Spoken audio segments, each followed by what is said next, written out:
कि अभी भी हिंदू सावधान हो जाए।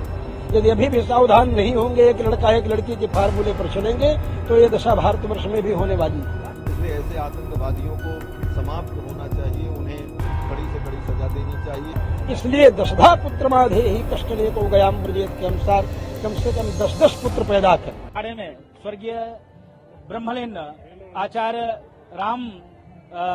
परमहंस रामचंद्र दास जी महाराज का मूर्ति अनावरण करके और संतों के साथ बैठकर मंच से एक उद्घोषणा किया है कि दिग दिगांतर तक सनातन संस्कृति ऐसे अमर रहे, ऐसा बढ़ता रहे, ऐसे सुरक्षित रहे।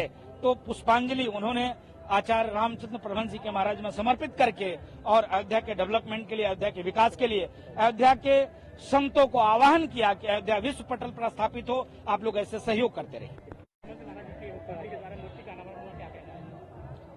महाराज जी का पूर्व में ही राम मंदिर को लेकर के आंदोलन सबसे प्रारंभ में महाराज जी ने ही प्रारंभ किया है और आज महाराज जी की मूर्ति स्थापित हुई है अयोध्या में। हम सभी संत लोग बहुत हर्षित हैं और बहुत प्रसन्न हैं। क्या कहना है, किस तरीके से चुनाव के बाद आए हैं, तो कैसे दिखे, कैसे खुश नजर आ रहे थे? कौन? महाराज जी? नहीं, महाराज जी का तो संबंध महाराज जी से पूर्व से ही रहा है। जैसे कि उन्होंने बताया कि हमारे गुरुतुल्य महाराज जी हैं, तो उन्होंने इसको बहुत श्रद्धा से और महाराज जी की मूर्ति को महाराज जी बहुत प्रसन्न थे और उनको यहाँ पर मूर्ति स्थापना देख करके।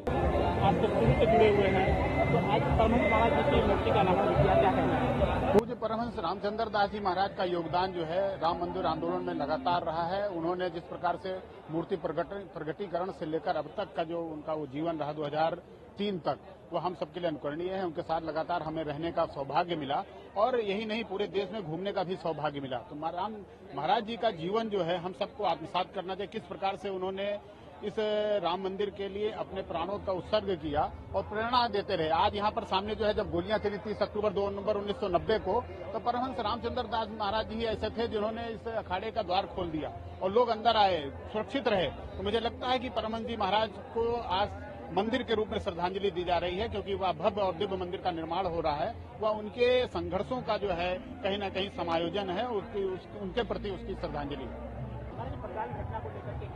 बंगाल की घटना पर यही कहना है कि अभी भी हिंदू सावधान हो जाए। यदि अभी भी सावधान नहीं होंगे, एक लड़का एक लड़की के फार्मूले पर चलेंगे तो ये दशा भारतवर्ष में भी होने वाली है।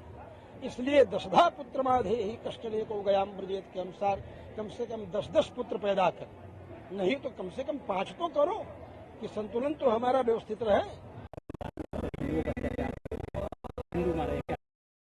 ये बहुत ही दुखद है और इसमें मुख्य बात मैं यही कहना चाहूंगा कि जहां जहां इस्लाम कट्टरपंथ बढ़ रहा है, वहां पर अन्य वर्ग के लोगों के साथ ऐसा संकट उपस्थित हो रहा है और सारे विश्व की ये स्थिति है। आज यह स्थिति आ गई कि लोग कहते हैं कि धर्म को आतंकवाद से, आतंकवाद को धर्म से जोड़ने की आवश्यकता नहीं है, परंतु बहुतायत यही देखा जाता है कि जहां कहीं विश्व में आतंकवाद और अशांति है तो इस्लाम के कारण है।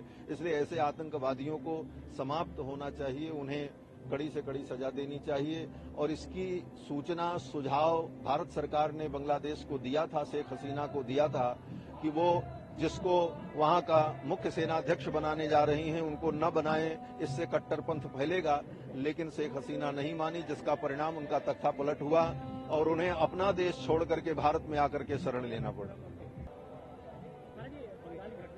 बंगाल की घटना एक पूर्णकालिक निंदनीय है। यह जो आज हिंदुओं के साथ हो रहा है, अल्पसंख्यकों के साथ हो रहा है, यह नक्सलवाद और कट्टरवाद, खासतौर पर ये जो मुस्लिम आतंकवाद है, ये नहीं होना चाहिए। इसको पूर्ण रूपेण जो है मुसलमानों को जो है आगे आना पड़ेगा। मुसलमानों को आगे आकर के अपने आतंकवादियों के ऊपर अब कंट्रोल करना पड़ेगा, कट्टरवाद पर जो है कंट्रोल करना पड़ेगा, नहीं तो पूरे विश्व में आने वाले समय में विश्व युद्ध की नौबत आ जाएगी।